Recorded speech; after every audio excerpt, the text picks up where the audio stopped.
Good afternoon. Thank you so much for granting us this interview, sir. Can you state your name and your profession?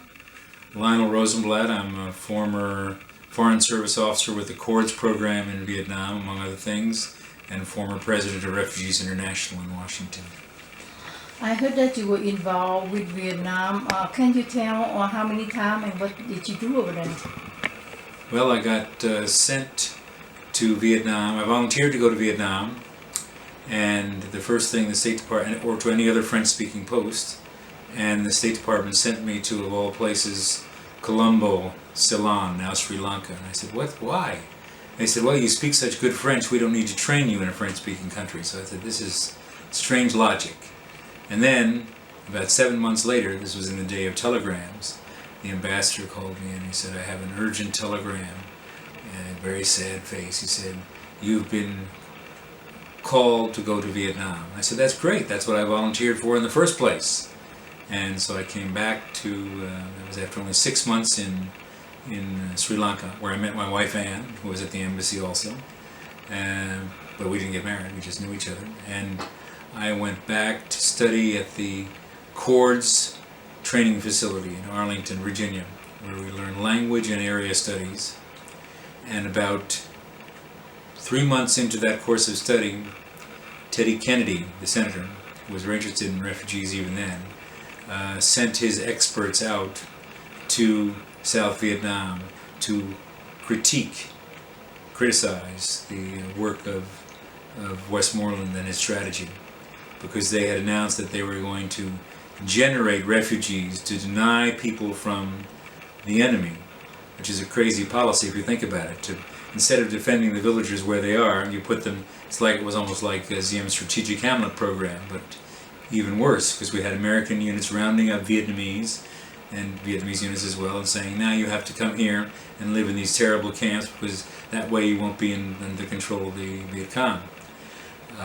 The CORDS program was premised on the fact that we should provide the security from the bottom up, and American advisors should live with Vietnamese counterparts and truly be advisors. And if they weren't interested in winning a victory, then we weren't interested.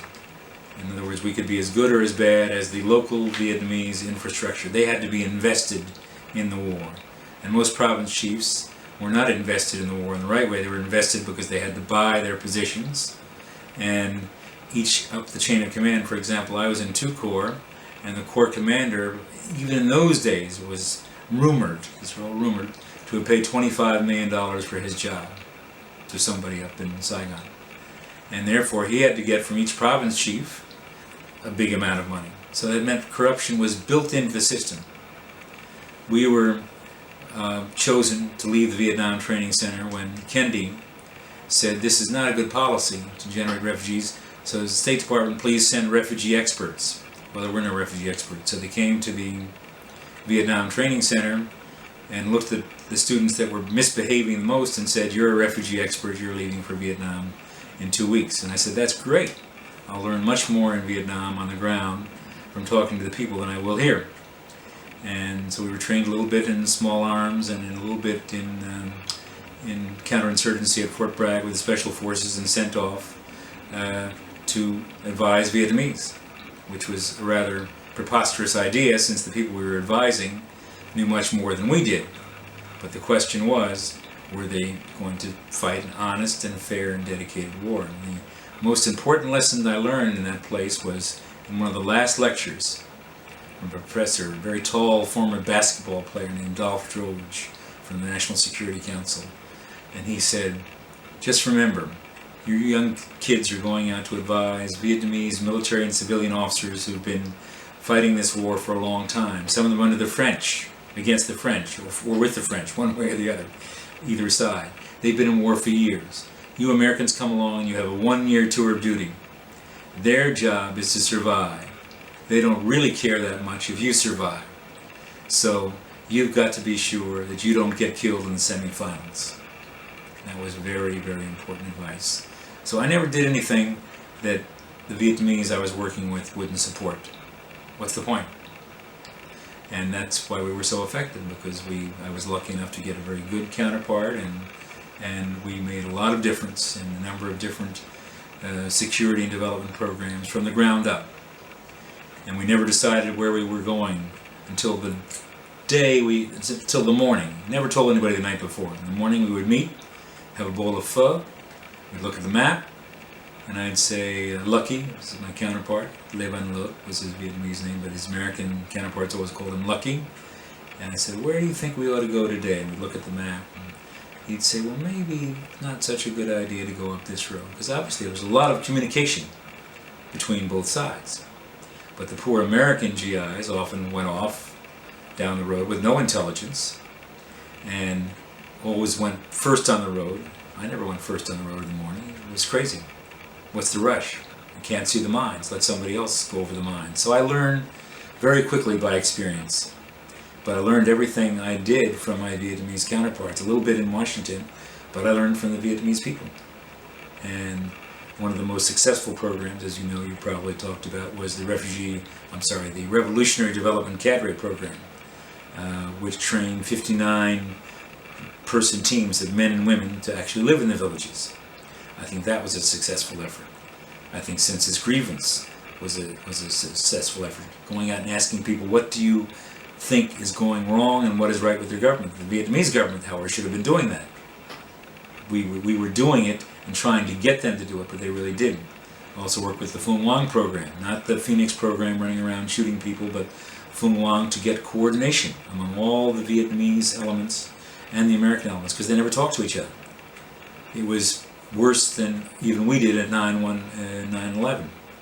And here I was a kid, 23, and I convened a meeting every day of every American and every Vietnamese and every Korean who was watching the situation. They came to my place and we had a briefing.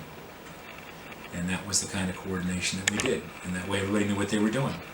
So I learned a lot. And that's enabled me to go on to my other work in life of disaster response and crisis management prevention. But most of all, I gained a great respect for the heroic Vietnamese that I worked with, because they had to stay there. I just was there for a year and a half. I was there for 20 months trying to extend, but by then the military wanted all of the district senior advisor jobs for themselves, and I didn't want to be in Saigon going to cocktail parties and writing reports, so I left very sadly. But I also left with the feeling that we were going to win the war, but a little too late. By then the American people would be too tired of it, and that we would end up breaking a lot of hearts, and that's what happened. So what happened for a young man, 22, 23 years old, like you, or others, interest in going to Vietnam? That was a very bloody, deadly war. Or what the motivation? My motivation was I came from a small town, public school, 100 students in the graduating class, and I went on to a big university.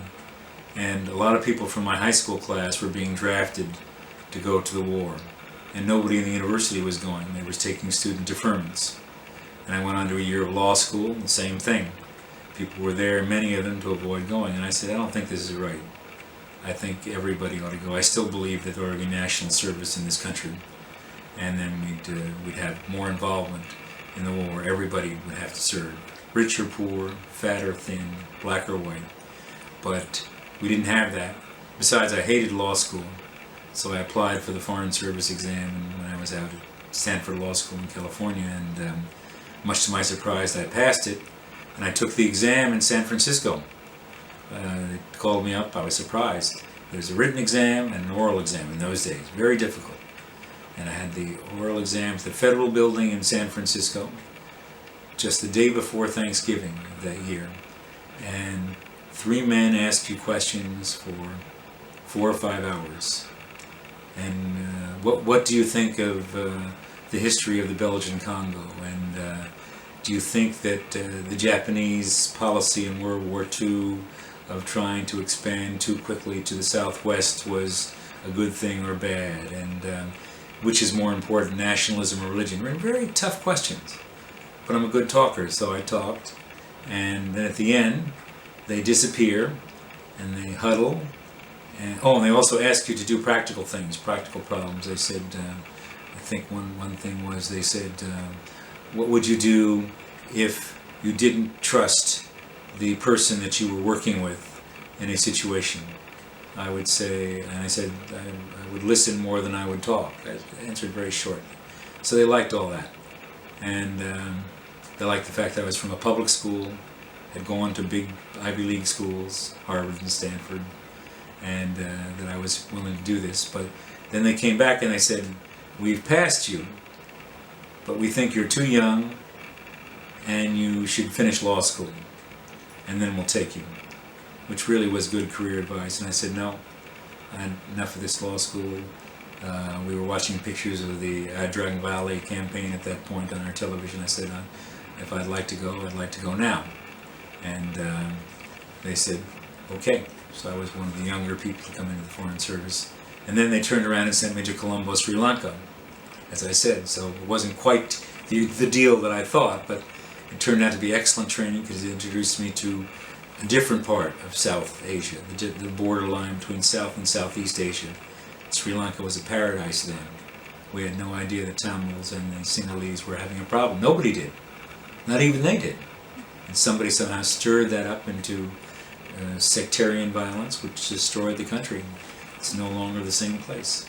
That was my first lesson in a way, in not understanding a country at all. We had an embassy and a CIA, and the government had people there, and foreign governments, the Chinese, the Russians. Nobody realized that underneath the ground level, from the ground bottom, the Tamil tea planters, the laborers, not the Tamil politicians in Colombo, were so unhappy that they were ready to revolt. A big surprise. So I learned a lot from that too. And then the big surprise came when 6 months later they said, we remembered. You said the magic word Vietnam. We'd like you to come to Vietnam. So it all worked out in a strange way. My life has always been dictated by strange, unpredictable circumstances. And later on, I believe that you involved deeply in the evacuation of the Vietnamese out of Vietnam right before Saigon fell. Can you tell us how it was planned and what you involved in? Well, first of all, I felt very obliged to my heroic comrades who were fighting a tough battle against corruption. We were one of the few groups to go after a province chief and get him fired for corruption, for trading with the enemy, for allowing antibiotics and other strategic material to pass through Cam Ranh Special Sector up into the mountains, directly up onto the Ho Chi Minh Trail through the mountains. And that's why it was so peaceful. I knew there was some reason why there was no fighting in these mountains. That's because it was a supply line. But what made it worse was the Koreans and the Americans were selling the supplies. So ultimately, we got a Korean general and many Korean people returned to Korea, and we got an American general fired for corruption. I think the only time that's occurred in the history of the Vietnam War. But then we became targets, and our enemies were not the Viet Cong. Our enemies were the Koreans and the Americans and the South Vietnamese who didn't like what we'd done. So we were playing a very double kind of war, and I was saved by my loyal Montagnard guards because I knew they wouldn't go to sleep. And one time, a sapper, naked completely, so had no ID, tried to attack my compound. I'm sure that he was not a Viet Cong. He was Viet Cong, was forced to do that. Vietnamese guards would have been asleep, or they would have made an arrangement. My guards woke me up, 3 a.m. They said, "What should we do?" I said, "Fire." And the guy got very close to blowing the whole compound up, but not quite. So that taught me a lesson. We were being chased by our own troops. Not our troops, obviously, but by certain people whom we had offended. Cam Ranh, in effect, was a giant supply base for the North Vietnamese. By that time on the Ho Chi Minh Trail, they were running out of supplies. It was very hard to get any more from the north, so why not use Cam Ranh as a giant rear echelon supply base? And that's the kind of thing that I got involved in that so fascinated me, but it also made me very loyal to my counterparts who were willing to play that courageous role.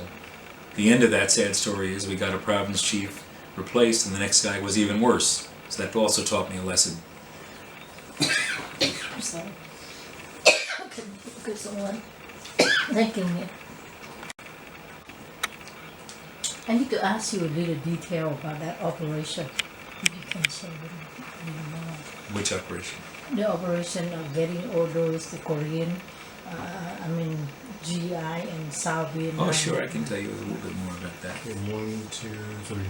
Can you share with us a little bit more detail about the operation to try to put out of the corruption in Cam Ranh area, which you told us about? Well, there were several steps. First of all, every night in this small village, I don't know, we're in Bang Oi, it's a small little town. It's about 35 kilometers west of Cam Ranh base, so it's really out in the middle of nowhere. And there was still one old former French rubber plantation owner, Pierre something or other, Lucky Pierre we used to call him. And they had the old-fashioned hotel just crumbling down, but he would still make an effort to give you steak pommes frites, and he had cognac, and he had beer, and everybody liked the fact that I spoke French. So that really was key to my influence. My Vietnamese was street Vietnamese, but I spoke good French. And we would sit around and have discussions. And then on many occasions, we always came back to the same point. Why is our government so bad when you Americans can easily fix things? And I would always say, this is your country and we can't interfere. And finally, after weeks of doing this, I realized they were right. That we were crazy to be there with all of these resources if we were more enthusiastic about winning the war than the Vietnamese were. And that the corruption was the single worst problem, because it started all the way at the top, corps commander, all the way down, and down to the smallest guy. Everybody had to pay. And that meant that they had to take it from the people. So we said, how do we solve this? I said, how many Viet Cong are in the prison here? Oh, I'll show you the Viet Cong. So we began interviewing each person in the prison, so-called Viet Cong. They weren't Viet Cong. They were people who hadn't paid off to the local police. So the first battle was to free the so-called Viet Cong. And that might have been my most dangerous trip, driving 8 or 9 of them from Cam Ranh to Nha Trang, myself alone, one American kid, 23 years old, with a gun, a carbine in the car, to liberate them, get them out of that province, and set them free. And then we obviously began to get information about who the real Viet Cong were. People began to see we were serious. And we began to say, what are they here for? They're here either for money or supplies. And I recall even the VC said, yes, most of the people we have here are financial cadre. What were financial cadre doing? They were busy collecting supplies for the Viet Cong and the North Vietnamese. There was this myth that the Viet Cong were separate from the North Vietnamese. Perfect example was using the Viet Cong, using the American base. The Koreans got the stuff off the base to the Viet Cong, paying off the local provincial police chief, and then getting it to the NVA on the Ho Chi Minh Trail. Beautiful system. And so how do you catch that? You wait until somebody tells you that something's coming. And you go out with only a small band, and you wait. And you wait, and you wait, and you wait, and you wait, and one day they make a mistake, and you catch them. And we did. How long before they got caught? It took us quite a while. I had to know who to trust, who not to tell, who to tell. So we were out many, many nights waiting, but one night they made a mistake, and we found out where they had buried many, many, many, many thousands of capsules of tetracycline. That's what was killing the North Vietnamese, because if they got an infection, of course, they had no antibiotics. What were these antibiotics doing in the middle of this banana field? We knew. Then we could trace it right back to the American base, right back to the payoffs that were made all the way up the line. But that's when we became subject to extreme danger. As soon as we'd done that, of course, we were in a very bad position, because everybody hated us. So I went down to Saigon to discuss this with senior American officials, and they said, we'll support you, and they did. They removed that province chief, and in the end we got a worse province chief. I was ordered to leave because they didn't want a young guy killed there, and I had to leave my team behind under orders, which was one of the saddest days of my life. So that's why I came back, to get people like that. Okay, so how long you been out and then you come back? I left in 1969, I decided I wanted to stay in Southeast Asia when there was no chance for me to stay in Vietnam. I was teaching senior military people how to fight this kind of war, and yet they wouldn't give me a job in the field. The embassy said, we can't do anything, you can have a job with MacV advising General Westmoreland or General Abrams by then. I didn't want to do that. Or you can join the embassy and be a provincial reporter and wear a suit and tie and go out and talk to all the governors and write reports. So none of it fit. They said you can continue to be the professor of the course in Vung Tau. I could have lived in Vung Tau for 5 years as teacher, having fun, but it wouldn't have been very rewarding. So I took a flight up to Laos, which was not technically allowed, but Broiler Lao flew, and I went up to Laos and I looked around up there because I heard that they were fighting the war a different way there, which they were, the right way, secret war.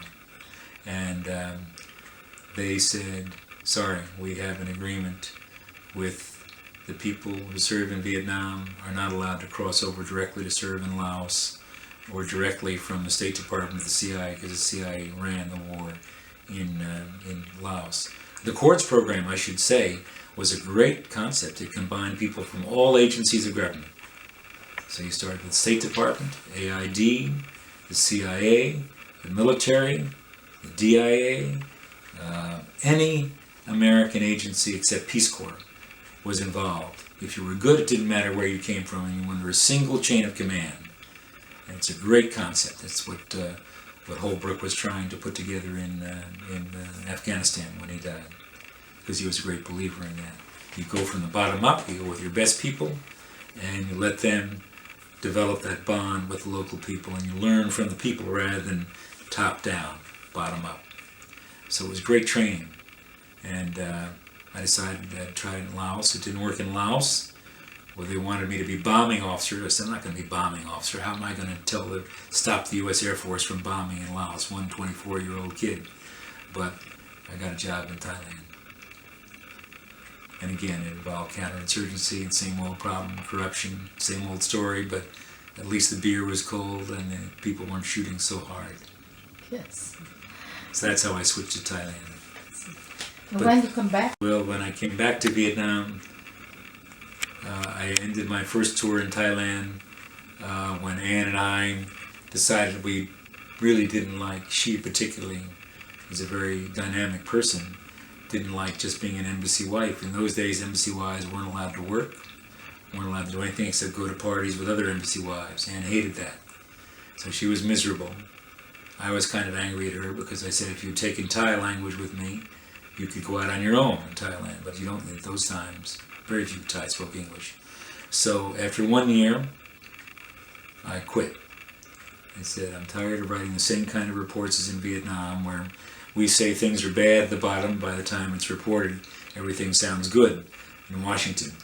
So I quit. And the ambassador was a very decent man. He said, unless you send me to the field. I said, send me to a consulate. That's where I thought I was going. Once again, wasn't sent to the field because they wanted somebody who had my knowledge in the center, and we were writing reports and coordinating. And so if the Thai army got into trouble fighting the Thai insurgents, who were very tough then, I would write like it was, and the report would go out.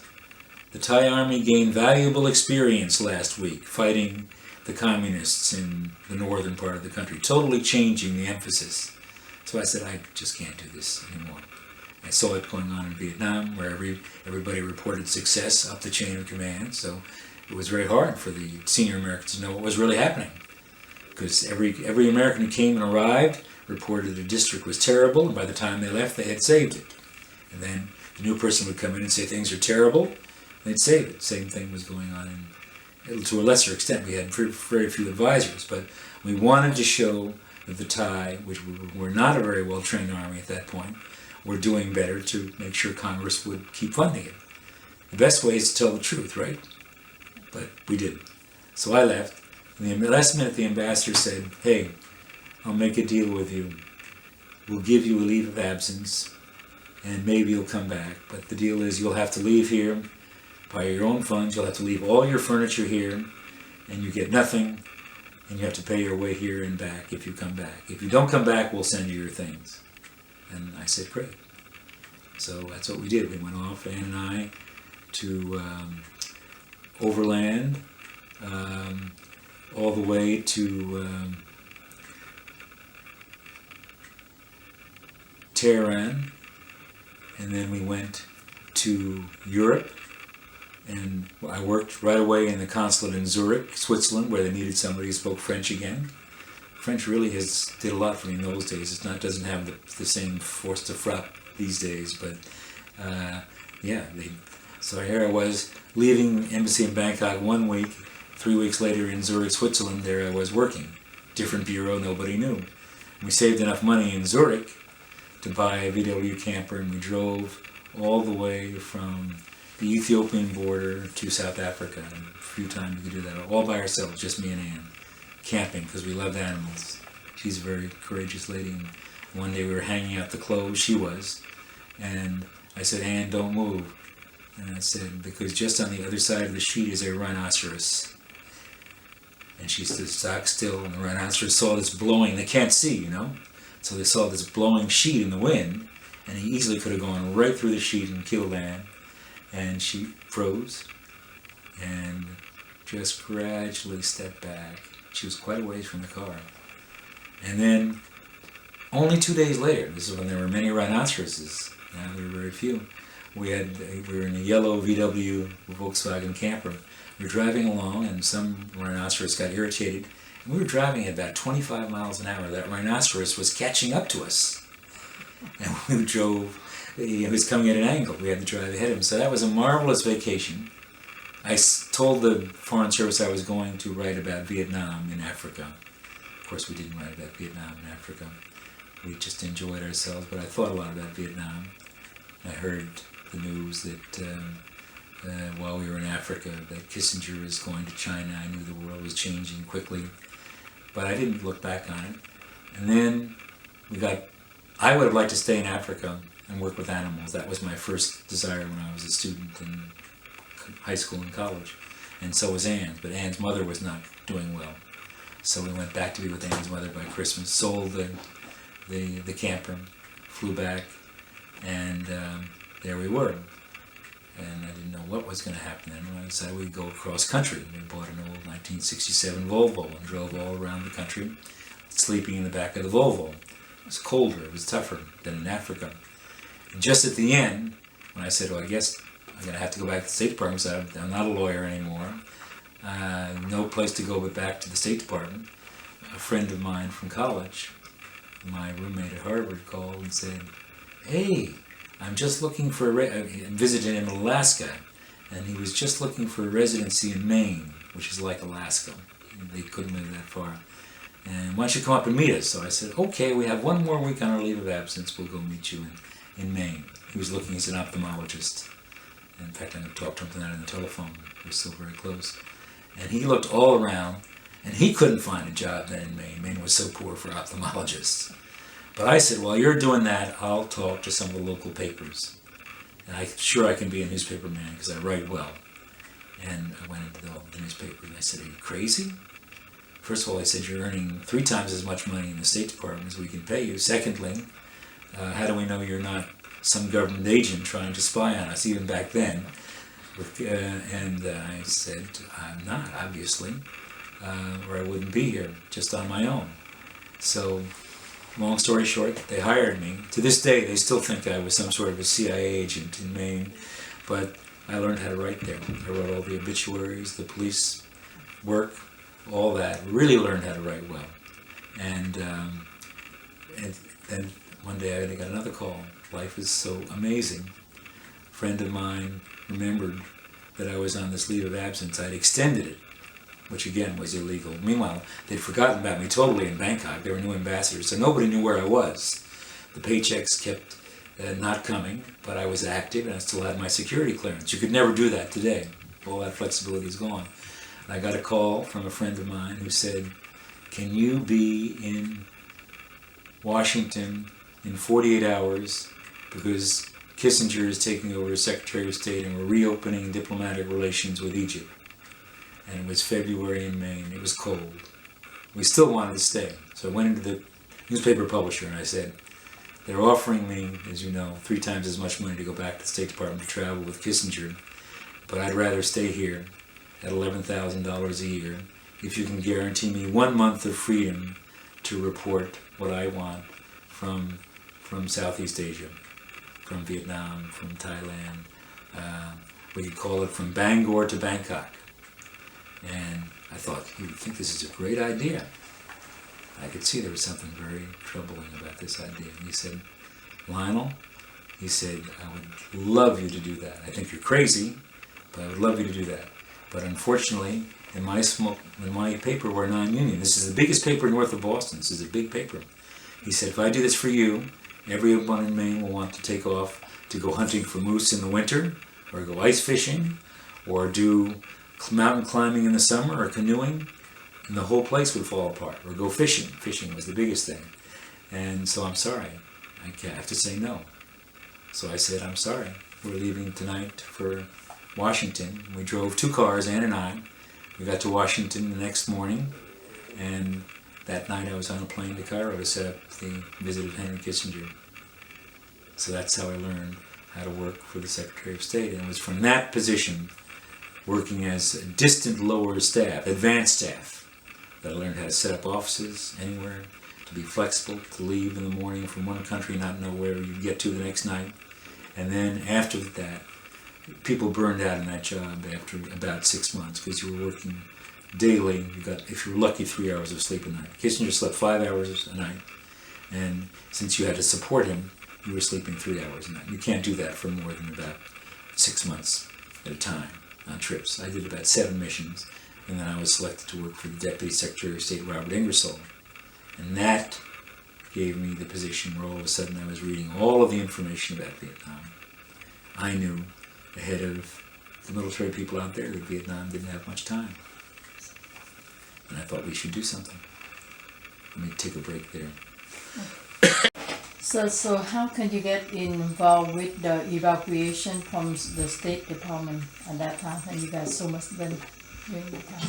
Well, I was lucky because I switched from being a traveling assistant to Secretary Kissinger, which was a great learning experience, from Damascus to Cairo to Moscow to Riyadh, among other places, and went and setting up offices for him so he could communicate anywhere in the world instantly. Totally new kind of Secretary of State. He did more work on Vietnam probably from the Middle East than he did from Washington at that time. And after so many grueling missions like that, I was selected to be a special assistant to the Deputy Secretary. That left me at home collecting all the information on key trouble points in the world for the number 2 man in the State Department, Robert Ingersoll, a very decent and loyal number 2 to Henry Kissinger. Modest, self-effacing, but he got all of the mechanics done. So it was the perfect place to be when you're trying to get the military to focus on the evacuation, which they weren't. They were all focused on getting out the U.S. military, trying to get the embassy in Saigon to admit that they were having a problem, which they didn't want to admit, and trying to figure out how to put together some sort of evacuation. But even then, they were talking only about evacuating Americans. So by the beginning of 1975, there were still 6,000, 7,000, 8,000 official Americans, and the sole focus of the U.S. government was on evacuating them. So I began to see a problem. Nobody was thinking about taking more than a handful of Vietnamese that they knew from the cocktail party circuit, that the ambassador and the senior embassy staff knew. And I said, we have to come up with an estimate of the number of Vietnamese who were at high risk, we invented the term, because of their association with the United States government. So we met, and I had this nice big conference room so people would come, even though I had no power at all. This is what's written up in the Larry Thompson book so effectively. But we came, we kind of said, well, why don't we say that there are at least 100,000 Vietnamese civilian military officials that we owe something to, that will be in danger, high risk. And we know Vietnamese families, so we multiply that by 10, and we'll say that we have to take 1 million Vietnamese out. And everybody laughed at me. They said, you're crazy. I said, no. We start with that high number, then we'll get a decent number. and it's a true number. So we issued a little paper saying we think that along with the Americans we need to be evacuating 1 million Vietnamese. We can imagine how well that went over, not very well. But from that very small beginning, we kept pushing. Song Bay fell, the capital of Phuc Long, as you know, in January. And to me, and wasn't defended at all by Arvin. And that signaled to me a great lack of will on the part of the South Vietnamese. Meanwhile, Graham Martin was saying, no problem, the ambassador. No problem, we're better off if 1 and 2 Corps fall. South Vietnam can last indefinitely with 3 and 4 Corps because it's a more compact area, which was true, but we all knew there was nothing left to stop the Vietnamese army from coming. Da Nang had been evacuated in that terrible way. And then the convoy of tears, which I hope you're familiar with, of the retreat that was ordered disastrously by Thieu out of the Central Highlands, that abandoned all the Montagnards, by the way. That should be a book by somebody sometime. By a witness, a Vietnamese or a Montagnard who can tell that story. I don't think it's been told yet. Maybe in Vietnamese, but not in English. And that's where my friends were. So by the time I could get over there from doing the evacuation planning, most of my friends were already gone. People like Lucky. But I still went back, hoping I would find a few of them in Saigon. And I did. From people in the refugee section where I worked initially, and people who worked for AID and their families, former district chiefs who were being abandoned from the Delta to 2 Corps. And we took out, I went back on this trip with Ambassador Craig Johnston, later to become ambassador. It was a dual trip. Craig and I both helped in the planning. We both were not married to Vietnamese, so we had no personal reason. Nobody could accuse us of going back to help our families.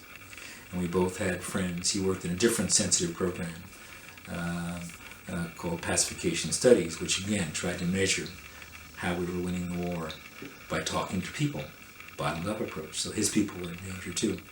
So really on an overnight basis, we decided, well, the task force is now finally being formed with all this pressure.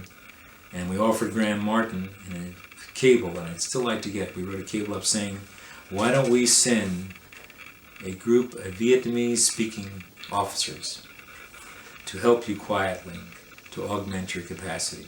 And we got a vicious reply back saying, no thank you, we don't need any people like that, we're doing a fine job on our own. So that's when we realized to get our friends we'd have to go back on our own. So on April 17th, I believe, Craig Johnston and I departed for Vietnam. Both our wives came to the airport. They were very brave about it too because they thought we were crazy. But Anne kept saying, do you really think you can accomplish anything? I said, I really think even if we can save 1 Vietnamese, we can do this. She said, you won't even make it there. They're going to intercept you. You know it's against the rules. Kissinger had ordered a ban on travel by any American officials back to Vietnam. So we went on leave and gained just enough time to get back to Vietnam before they realized we were back there. But they sent a message out saying, round up Johnstone and Rosenblatt. And they not only sent that to the embassy sent that to the Saigon police, which I didn't appreciate. So we were in danger of being in Chi Hoa prison when the North Vietnamese army came into Saigon. Just lucky that, again, by speaking good French, we drove one of those old Citroens, you know, the 1930s style Citroens with the long running boards. Everybody thought we were Corsican gangsters, so nobody messed with us. We changed our names, we looked French, we talked French, nobody could find us. And we helped quite a few people, quite a few others who were caught in the airport who had no papers. And we were helped by some very brave and courageous Americans who helped us do our work at their risk because they were told to turn us in everything. We needed the American stamps and the paperwork. And the most helpful guy was a Foreign Service officer named Joe McBride, who gave us the warning that we were about to be arrested by the embassy, and we ran away as fast as we could. Became Frenchmen or Corsicans or something. And got this lovely car from a friend of Craig's who'd abandoned it. It was just so much fun driving that car around Saigon. We tried to take it at the end, but we couldn't figure out a way. But we went out to see, he said, go out to Air America or Continental. they'll help you, because they're both funded by the CIA, as you know. And Air America was big and bureaucratic, so I went out to Continental, a guy named Jim Eckes, and he was a true hero. He didn't know us from Adam. He said, "You're here to get Vietnamese out. How can I help you?" And I said, "Well, we don't have anything." He said, "Well, how about this? We'll give you one of our Continental Air Services vans. We'll give you as many million piastres as you want, because it's going to be worthless in a few days. And you go get your friends as long as you take my people out." So that was the deal. And nobody messed with us. It gets very complicated and long and detailed. I don't want to spend a lot of time on how we got in and out of the airport, but we just kept saying we're bringing people in to take them to Canton. We got tickets to Canton. There were still flights to Canton. We used the same tickets each time. We bribed the same guard each time. They got drunker and drunker and drunker. And so we gave away millions of piastres, but they were worthless. At the very end, we gave the car away to somebody and drove it away. And we left. And we didn't want to leave too late. We wanted to leave while there were still seats on the American evacuation flights, because we knew that the people would blame us for taking seats from Vietnamese. And Jim Eckes said, no, stay till the end. You can help so many other people. I said, how can we help? The embassy's trying to find us, and we don't know anybody else. Well, I'm not going to go walking around the streets of Saigon saying, would you like to go to America? We did help a group, several different groups, including a group of young pharmacists who were in front of the post office for some reason, the central post office opposite the cathedral. And one of them was brave enough to come up to us and say, is there any way that you could advise us on leaving for the United States or some foreign country? Nobody really knew. There was no sense of panic because they were so insulated from reality. And we said, well, tomorrow if you send one of your representatives back to the cathedral, just one, and you sit in a certain row, we'll talk to one of you. So we took a bunch of them out. So a lot of the pharmacists in the U.S. are now there because of us. But by then, and we helped a lot of people in the airport who were there and had no way to get out because they got into the airport by somebody who bribed the guards and left them. They were refugees within the airport. So if you count everybody that we got out, and it had been 200, 300, 400 people, not much, but very melodramatic. Everybody loves that story, but that's not the key story. The key story is what happened after that. Before you clarify some of the point, you came in on the 17th of April. 16 President Thieu resigned, and how when you first come in Saigon, what did you see, and how's the government and other element of ARVN holding the country at that time? Well, we saw was the plane had to land in Guam. We took Pan Am. So we had to go out in the commercial service. This was the last flight in to Pan Am. We had been secretly funding, through the efforts we made from my job with Secretary Ingersoll, Pan Am's flights. Without changing anything, the crews became volunteer crews who came in, including the stewardesses, on a volunteer basis paid for by the task force that we had set up. So we knew how it worked. And we knew this was probably going to be the last flight in. So we got on it. And it was an eerie feeling because there was a 747 and there were about 50 people on the 747 because nobody was going back in. There was Craig and me and lots of Vietnamese wives of American servicemen. And I always wondered, how could a guy send a Vietnamese wife back? And we advised all the ladies, we said, you should not be going back because there'll come a time, unless you move fast, when you have a Vietnamese face and you'll never get past the American security when things go bad. We just foresee.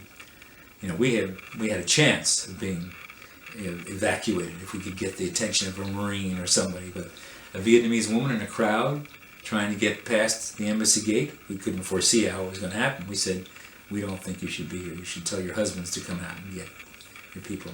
I imagine many of those women never made it back out. They had no idea what they were doing, but we never saw them again. We did meet one very important guy in the Tansanut base command structure who also helped us. Every time we helped somebody, of course, we had to promise to take their people out.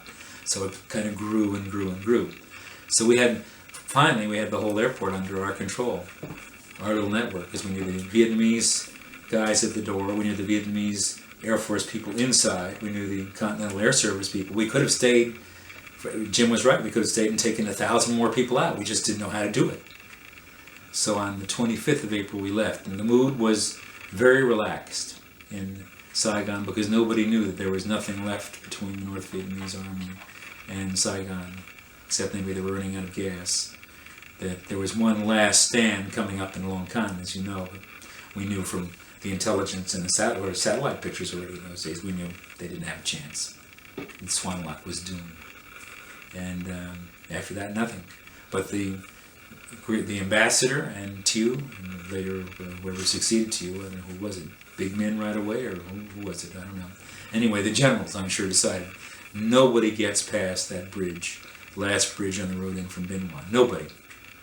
And that's how they kept it so secure. They lived in their cocoon. So we would have people who would say, gee, it's nice of you to come over, but we're not quite ready to go now.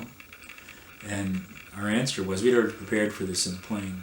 Our answer was, we're not going to be here for very long. We didn't say our answer. The North Vietnamese are around the corner. We said, our view is that it's going to happen quite quickly, and you need to decide if the communists come, if you will be in great danger or not. But if you decide you are in danger, we will try to help you. We can't guarantee it, but we want a decision by tomorrow morning. We gave them a day. So a lot of them didn't come. Couldn't make up their mind that fast. We interview many old officers of the old government, also some general or in the rank of colonel or lieutenant colonel of South Vietnamese, and they said there was the American came and approached them and asked them, you go or you make decision quick, or we cannot help you. Was it from your group, you think? I had no group. Oh. I had no group. Remember, it was me and Craig Johnstone. We had no group. But I imagine that I know the American military, with quiet encouragement from us in the task force, we said, hey, you're flying supplies in from Clark every day.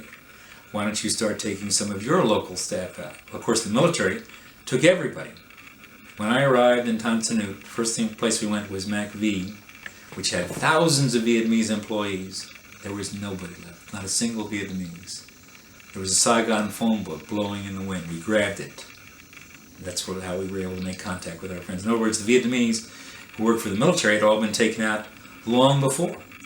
And they were sitting in Clark, because the military just does what it wants for its own people.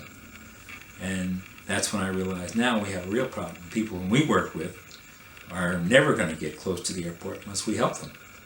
So that's how we began, with a phone book that we found lying at the airport. How many people you think you and Craig can help that amount? Well, I don't know. We lost count. We weren't counting. In thousand? No, just in. That's why I say it's just a symbolic, dramatic thing. But it showed a commitment. It showed and we got out alive. And there was we landed in Singapore, and we flew on a commercial flight from Singapore to Guam, and we were the first American officials to come to Guam because nobody had come out from Washington except military people. And much to our astonishment, we found people in Guam, a mixture of American diplomats in tents with their black passports and others, and the Americans will holler at us, help us, we're in these tents, we're suffering. It was as hot as it is today in Guam. We said, sorry, we can't. We were in our national rental car. Well, that lasted for about 7 hours. And then the admiral in charge of the camp heard that we were there and sent out the Navy shore patrol, and we were arrested. Another problem for us. So we came in, the admiral said, what are you doing here? And we said, we're here from the task force, which of course we weren't. He said, what task force? I never heard of a task force. We said, well, it's the Indochina Refugee Task Force. It's what's funding all of what you're doing, Admiral. That was true.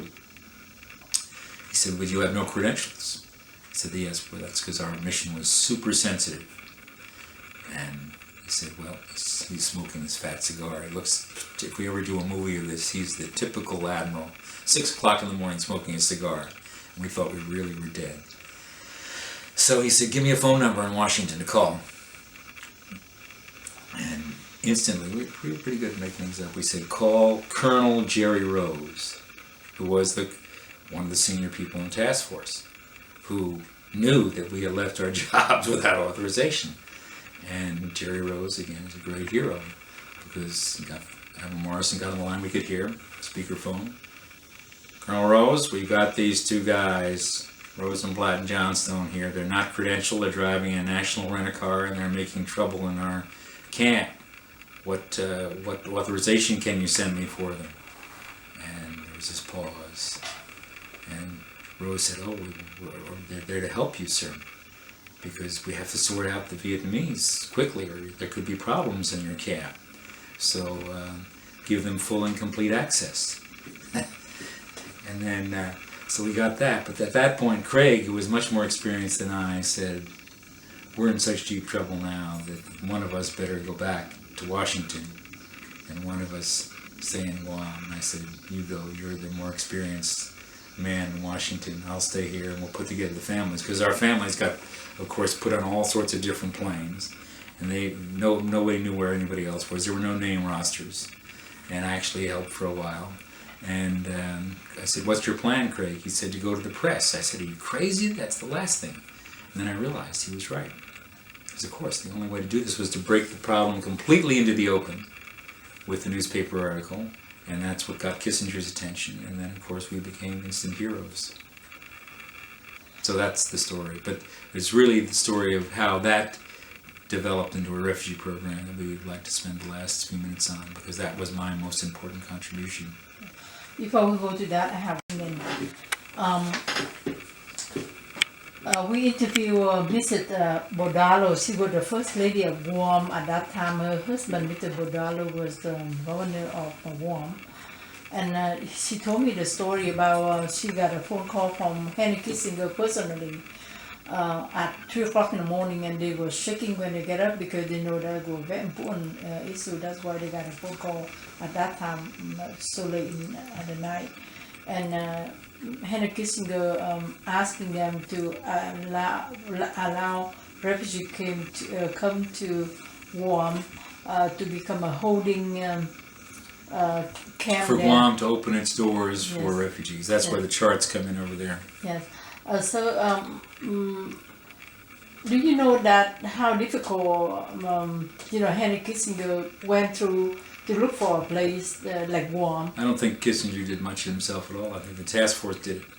He might have made a call if we suggested it, but the task force was already planning that we had started from this small group. Where do we put people? The obvious places, American territories. First they were in Clark. They were already there going to the Philippines, I said. And then you have the chart. We should probably take a break and you should take pictures of that chart and show you exactly where people were on that day. Okay.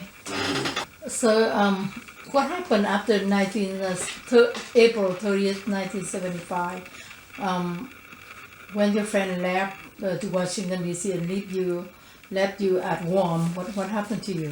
Well, very briefly, we got summoned up to the Secretary of State's office, and he said that he thought we had done a wonderful, heroic job, and that we should ask him for anything we wanted. He said, we left Vietnam without much honor, but you two guys acted honorably, so what do you want to do? So we were much surprised. We thought we were to be fired, but the press article, I think, really helped.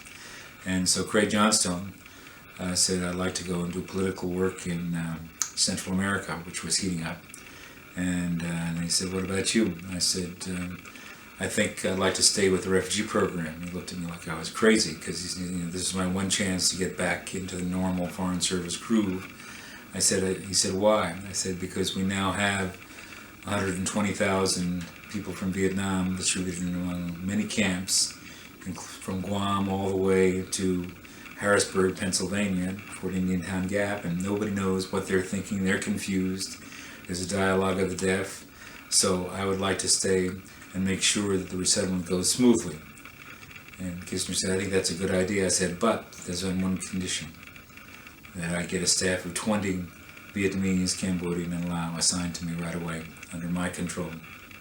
And Kissinger looked at Eagleberger, who was his number 2, and Eagleberger, at this stage, was feeling very embarrassed that he had let the issue even come up with Kissinger because they had suggested that we be fired or tried for breach of discipline or dismissed from the Foreign Service. There were all sorts of options, and Kissinger said, I don't want to see a paper like that again for two young men who risked their lives, so go ahead and do what Rosenblatt wants. And Eagleberger said, but that's impossible, it's never been done. And Kissinger said, make it happen, and sure enough, it happened. So 20 people from the embassy or mission in Saigon and Phnom Penh and Vientiane were assigned to me, and that was the beginning of a whole new chapter. We opened an office called the Office of Special Concerns, which Julia Taft headed the task force now, and she was very concerned and heroic, but also wanted the problem to be ended quickly, didn't want people to stay in camps past Christmas. So I was her eye and our people were her eyes and ears. I couldn't travel to camp, but with 20 people, I had people in and out of every camp in the country at least once a week. So I knew exactly what was going on in the camps, and I could tell Julia, who was a great leader, and who passed away from cancer 3 or 4 years ago. In fact, that award right back there was given her name to me. We can talk about that later. It's my favorite award. But she said, okay, just tell me what's happening and we'll put the problems out. And we did that. And then one day in August of 1975, one of my two Cambodians, it was about something like 18 Vietnamese, or 17 Vietnamese, 2 Cambodians, and 1 Lao. They were always left behind, but anyway, that was more for the proportion. And one of the 2 Cambodians came in to me and said, Mr. Rosenblatt, I want you to look at these pictures. And I saw a bunch of dead people lying on the ground, obviously shot at close range, civilians. I said, what's this? He said, these are Cambodian refugees in Thailand who were shot by a drunken Thai guard who tried to violate one of the young women in the family, and the family stood up and the guard was drunk. I said, this can't be true. We never heard any reporting about this from the embassy. He said, it's true, sir. I believe my man. So I showed the pictures to Julia, and I said, even if it's not true, we can't not now go out and look at what's going on and why this is not being reported by the UN, by the US, by the press. And again, she's a woman of action. She said, you're right. History would not look kindly on us if we don't do that check. And so I went out and on my own, fortunately spoke good Thai at this point. I didn't get much support from the embassy, just a driver. So I put a necktie on the driver, and he became my assistant, and I sat in the back seat, and we bought several cases of scotch, and we had no problem getting anywhere we wanted to in Thailand. And I came back with a full report, and the embassy didn't want to send it out, but part of our original group, Ken Quinn, who was at the NSC, called the ambassador in the middle of the night and said, we want to see that report, and all of a sudden that report got sent out, just in time to save the money and authority that was otherwise going to go to HEW for domestic resettlement. And that was the key bridge, because that, not the key bridge in Washington, but the key link from evacuation. We'd never used the term refugees at that point. These were evacuees to refugees. And the lawyers argued and argued about it until June 30th, 76.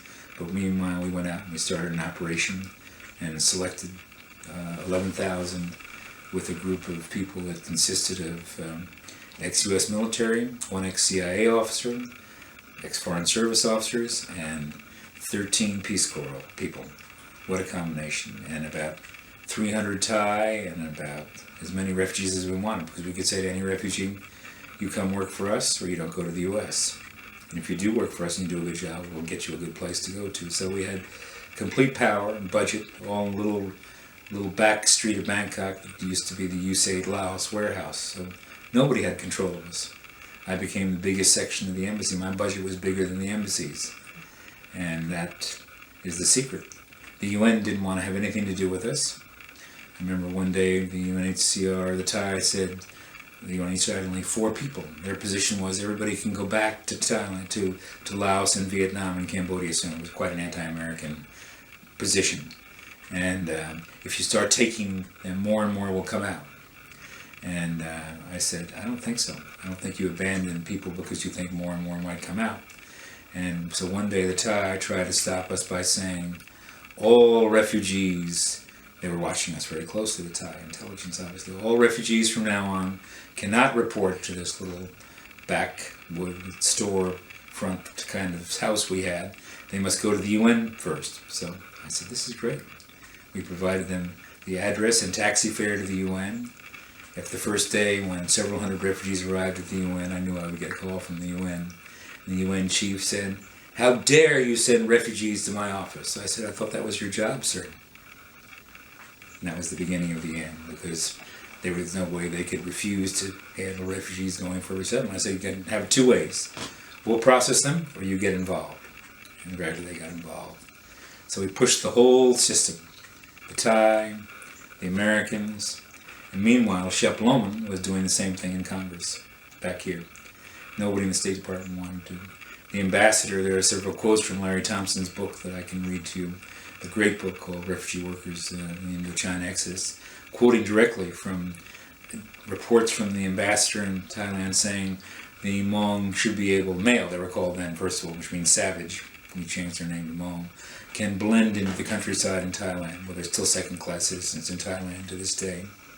They fought more heroically for us. In Laos, we had not a single American soldier because the Hmong fought the war for us. The equivalent, 10,000 Hmong died in that war. That would be the equivalent of 500,000 dead U.S. soldiers. And we're going to leave them behind? No, no way.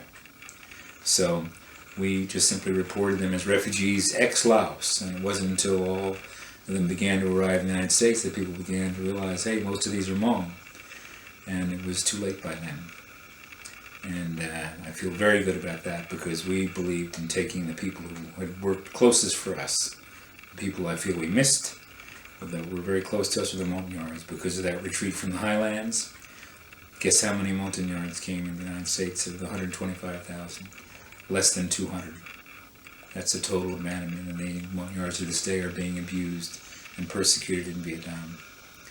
That's the group I felt most badly about, except for the very last group of refugees to follow them along, and I'll end the story in a minute on that group. But meanwhile, one important other adventure is occurring in the fall of 1975. Again, our office gets word that there are some Vietnamese who don't want to go back, who go to the United States. They want to go back from Guam, and they're beginning to riot.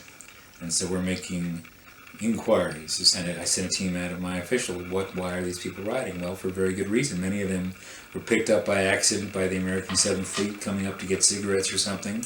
They had no idea they were going to the United States. Others were split from families. Others had been here in the United States and wanted to rejoin families. But the question was how to use their ship, the Tung Tin Mok, to send them back. Captain, True, they needed a captain.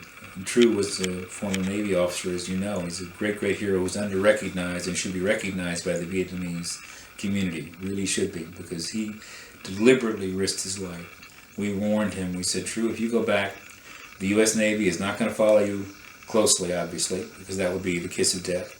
As soon as you are within several hundred miles of Vietnam, you'll be on your own. The Vietnamese Navy will know exactly where you are. They will come and pick you up as soon as you land. They will interrogate everybody on your ship, and they'll probably shoot the captain with your background. He said, I know. But he said, who else can take these people back? I'm the only one with the skills. And my wife is back there, and I think that history is calling on me to make this decision. So we said, okay. Then we had to devise a system to make sure that people were not being coerced to get on the boat. So each Vietnamese got a private interview with one of my staff, and they went out of one of three doors after the interview. Door A was the Tung Tin Mok. Door B was you continue to stay in Guam for a while. Door C, you go back to the United States. And nobody was forced back.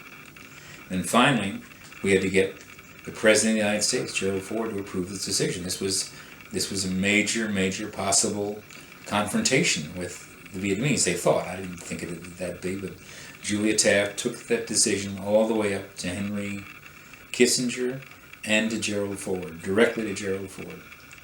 And Gerald Ford made the heroic decision. He was already running badly, and he was a decent, great man. He said it wouldn't be right not to let these people have that choice, and he signed off on it. But, as I say, True is a true hero, excuse the pun, and I think the Vietnamese community ought to honor him in a very significant way. He's been under-recognized. And I guess the last thing I was going to say is that more recently, since I started the program in refugee affairs, I left Bangkok in '81 to help replace Shep Loman, who was my partner in backstopping in Washington. When he left, I came to replace him. I never had a place offered to me in the Refugee Bureau because we were a maverick. By now, the Refugee Bureau was the biggest bureau in the State Department, but they had no job. I never had a permanent job. People are amazed to know. So I had to find my own way, and I got a fellowship, and then I got assigned as American Consul General in Quebec City, which was great because I could still lobby for refugees up there. And then I quit the State Department in '88 to join Refugees International shortly thereafter. But years and years after all this, when the Hmong came out, we had heard about a small group called, well, here's some of the Hmong. I guess we'll do the pictures later, is that right? Yes, sir. Okay. There's a small group of people called the Ghost of the Yellow Leaf, the smallest tribe in Thailand. So ghosts because nobody ever saw them. They were so shy. They were hunter-gatherers, much more shy than the Montagnards of Vietnam even. The Montagnards of Vietnam were cultivators. These were just hunter-gatherers. They grew nothing. And they heard reports that they had followed the Hmong out, and then before I could get to see them as refugee coordinator, they had died because they had no immunity. And 25 years later, that same Hmong refugee employee, now a successful real estate agent in Sacramento, said, "I found them for you." That's how loyal the Hmong are. And that's how we're now dealing with the last of the refugee groups. Less than 400 of them survived, and we're trying to help them. So that's my present focus. Wonderful. So I'd like to go back a little bit and ask you the question that you mentioned about the name Shep Loman, and I was wondering about the time at that time. The Vietnam War divided American into in political, society, and also with the. Can you describe the work at that time to get the government and other agency team up and have refugee at that time, sir? Nobody was interested in Vietnam. The review was whether you were pro-war, anti-war, Vietnam were losers. It was a dumb war. The Vietnamese had not fought bravely, which was not true.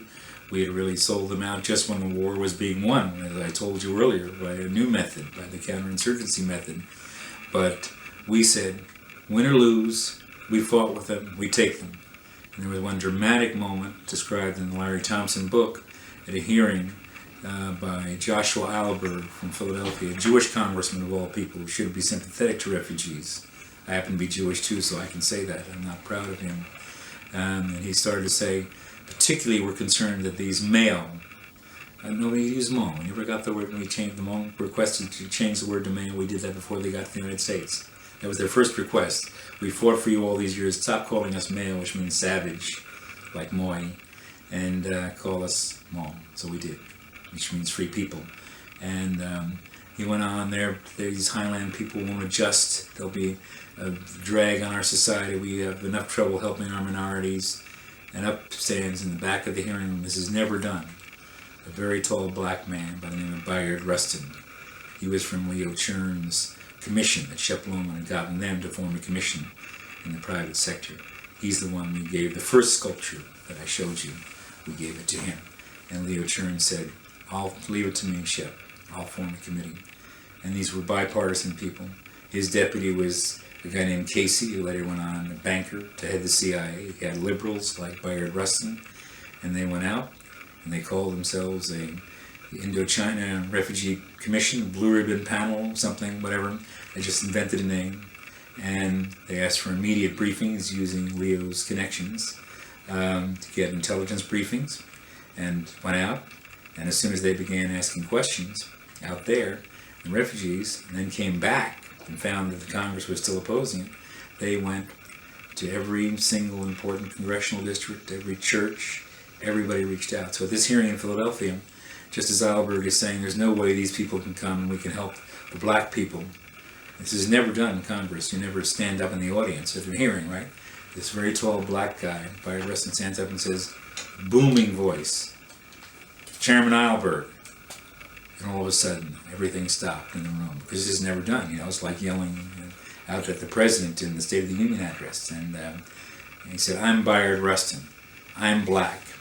I speak for the black community, not only in Philadelphia, but for this country. If we're not able to take these people, then how in hell are we going to take care of the black community as well? So stop fucking around," is basically what he said. And the Albert was never a problem after that. So you said that you could read some of the quote, Yeah, I can read all those quotes from Larry's book if you want. I can find them. Here's the book. Yeah.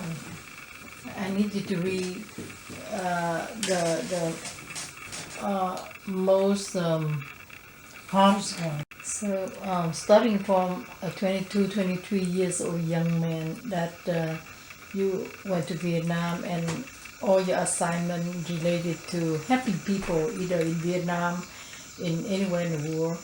How is that influence your life? I mean, you have any satisfaction? You have any regret or anything? Can you share? Yeah, no, it changed my life for the better. It gave me a new role in the Foreign Service for a while, and then after that, becoming president of Refugees International, we took the lessons we learned around the world, from Congo to Sierra Leone to Bosnia to Chechnya, working on the ground, listening to the customers, the refugees, and finding out how to help them, and pushing the bureaucrats, because they're always late. They were late in Libya, they were late in Syria, maybe too late now. They may be late for the Coptic Christians in Egypt. I'm worried about them now. So you learn.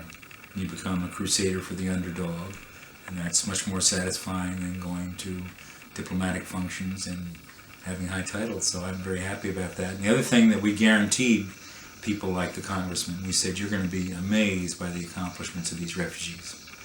They're going to, we used to kind of joke, by the time we're done here, we're going to have Vietnamese astronauts and brain surgeons, and there'll be congressmen at the local and federal level. And of course, all that's happened. There are more valedictorians per capita from the Vietnamese than from any community. But the astonishing thing is that the Hmong have done equally well per capita.